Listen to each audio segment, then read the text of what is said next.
Where on the list is getting drafted into the NFL?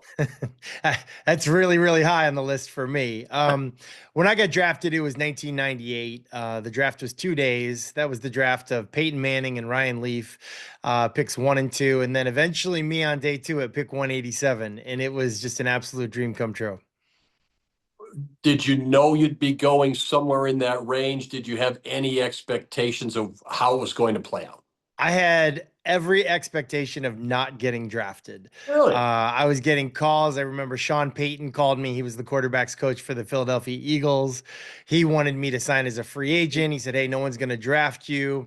Would you consider signing with us as a free agent?"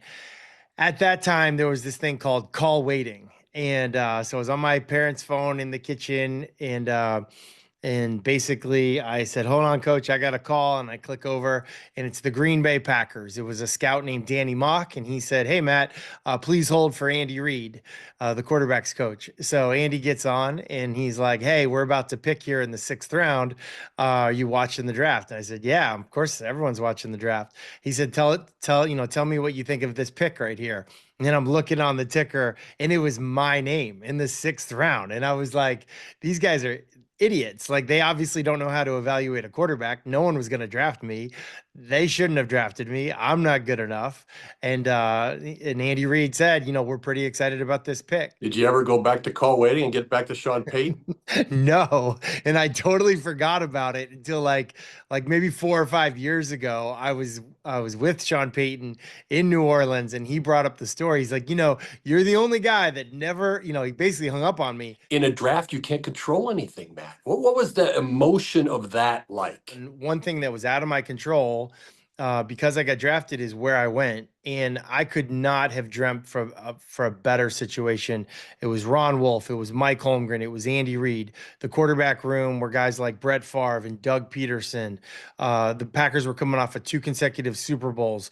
Brett had won like three NFL MVPs in a row. It was an incredible quarterback room. Never mind the other people, the Reggie Whites, the Leroy Butlers. Like, there were some just great people in the building that really changed who I was as a person and changed who I was as a player. You've had so many accomplishments since, Matt.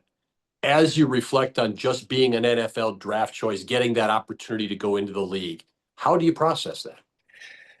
I'm just very, very grateful. I mean, I remember when I got to Green Bay, the equipment manager, Red Batty, gave me a pair of Green Bay Packers shorts. They were yellow, and they had my number stitched inside of them. And I thought, this is so cool. Like, that's a mindset that I don't think I ever lost in my 18-year NFL career. And I think that was something that definitely helped me, like just having that appreciation for how incredibly cool it is to have that job and to work in that locker room and to play in stadiums like that. It was an absolute dream come true.